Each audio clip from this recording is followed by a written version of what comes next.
Brothers and sisters, fellow workers, welcome to this historic rally.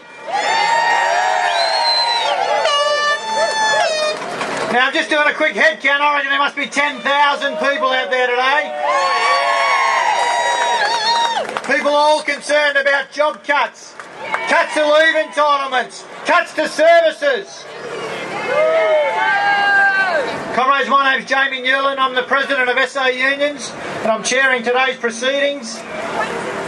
Once again, it's magnificent. We're still waiting on a couple of busloads of people to turn up that the PSA have organised us. So congratulations to that. This is a magnificent turnout.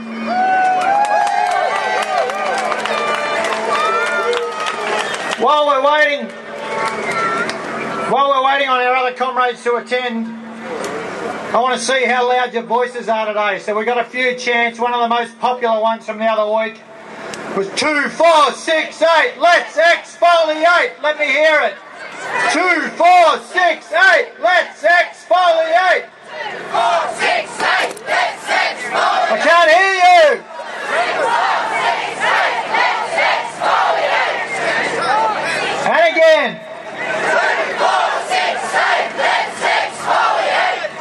One of my favourites we used in the work cover campaign was Mr. Rand, can your plan?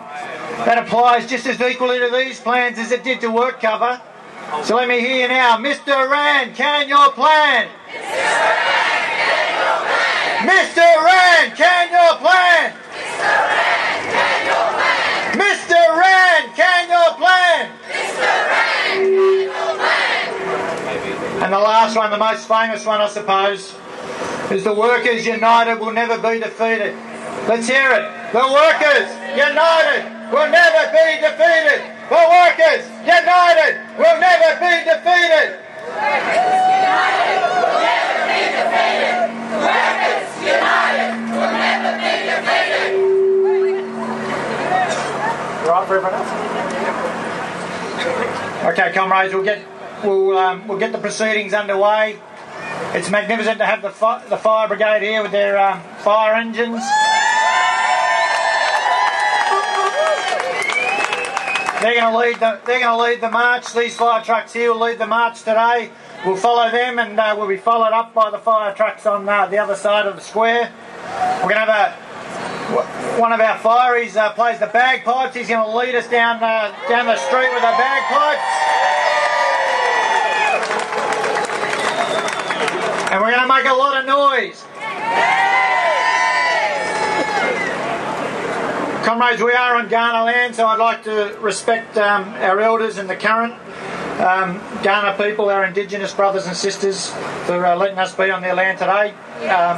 Very important. And this rally again is just another demonstration of the anger shown by not only public sector workers but by all workers, because these types of attacks on working conditions flow on to the general community, and you guys are leading the charge in stamping out that and fighting against it. So congratulations to everyone for that.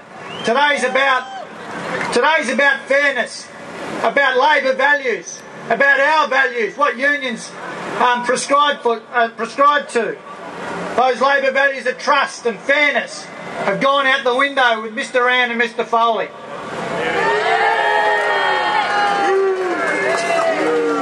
The rights to collective bargaining have gone out the window. They're legislating away our collective bargaining rights.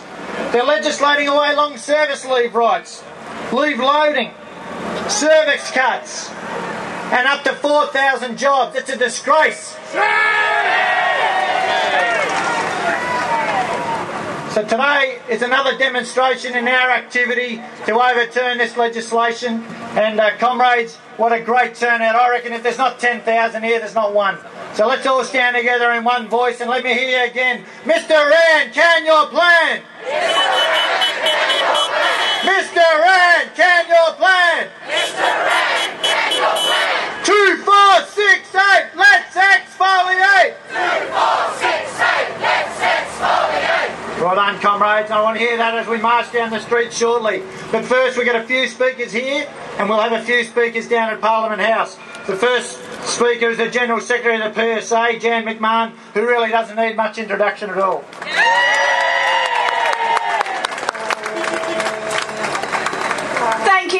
much, Jamie, and I have to say you have done a fantastic job to turn out here today in thousands and thousands and thousands of you. Well done! You know, I actually think that the colour theme for rallies has now become the blue shirts. You've got corrections, you've got the fireys, you've got the service SA, you've got the Dom Care, all in their blue shirts. And that's not taking anything away from every other worker who has turned up here today, whether you're from the Housing Trust, families, shared services, teachers, liquor, trades workers, we've got people from the hospital, every single representation here from across the public sector, even engineers are here. You know what I don't understand is why Treasurer Foley is up there in his office, not down here, actually talking to you. But you know, Foley won't come down. What we can do is we can actually send him a message, and we're going to do that loudly and clearly, and that way it might get through to him. So I'm going to give you the message. The message is negotiate, don't legislate. What's the message to Foley? Negotiate, don't legislate. The last rally at Parliament House, and believe me, you know, we're having rallies every week at the moment, have been absolutely fantastic. Each time we are building the momentum. More and more people are joining our cause. Why? Because it is truly not the Australian way to kick workers in the guts. This government had its chance to put anything, and I mean anything, they wanted on the table during negotiations with unions before the election. But they didn't do that. They chose the back door. What I actually call Cowards Castle down there in Parliament for cowards. They chose to go to their castle, retreat down there, and we're going to go down there, and we'd still welcome the Treasurer to come out because we want to tell him how betrayed we feel. Do we feel betrayed? It's been a long time since we've activated the whole of the union movement in this state against what can only be described as anti-worker legislation. We didn't sit back and take that. We fought that and we won. So we are going to keep fighting again until we win. Isn't that right? We've only begun what will be a very long fight, but we're going to stick with it. We have no other choice. To do anything less is an invitation to any government to slash the protection that we've spent years as trade union people building up for ordinary workers, ordinary working families. We've had years of developing safer work sites, improving conditions of employment and entitlements, and sticking up for the basic principle of all, collective bargaining. Australia is a lucky country. We have strong unions. Look at you all here today who stick up for working people. A reputation for a fair go. Do you want to see that destroyed and become second-class citizens when it comes to industrial rights? What's your message to Treasurer Foley? No! And let's put this all into context. In fact, I think Treasurer Foley probably needs a box of tissues sometimes when I hear him talk about the state economy. He obviously lives in a different state to where we do. Independent research has shown that job cuts are not needed in South Australia. The state economy is in good shape and has benefited from the bonus of the GST and other revenue. Research shows that the AAA rating is not at risk. Now I'm just going to repeat that in case the Treasurer doesn't hear us, but the AAA rating is not at risk. What are we telling Foley? His AAA rating is not at risk.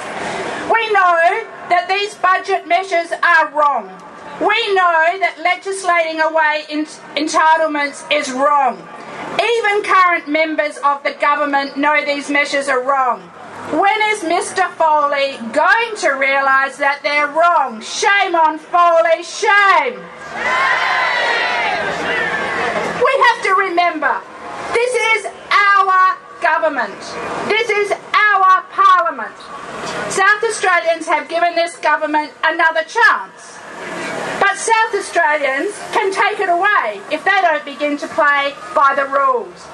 We need to keep up the pressure because it's being felt. And you will continue to feel betrayed unless we can continue to campaign the way we have been. So you have to keep meeting with your local MPs. You need to express your anger and your betrayal. You keep supporting the campaign by withdrawing your goodwill and always turning up to every trade union event. We want to get so many people involved that the pollies wouldn't dare ignore us. The PSA will continue to fight to reinstall workers' rights, negotiated in good faith. May I remind the Treasurer of those words? Negotiated in good faith. What are the words? The PSA will continue to fight for jobs and services because every South Australian family has a right to expect that a government will deliver services. Isn't that right? Yes! But quite simply, we're going to continue this fight. And finally, our message to Treasurer Foley is that we are union members. We are part of working families. People do have values and who want a fair workplace for their kids. Do you remember such values, Kevin Foley? Do you think the Treasurer does? So, we have a very simple message, and it goes like this. We'll remind Treasurer Foley for starters, but he will hear this, and he will hear it loud, and he will hear it clearly. Job cuts equal service cuts. Negotiate, don't legislate. And above all, Treasurer, leave our leave alone.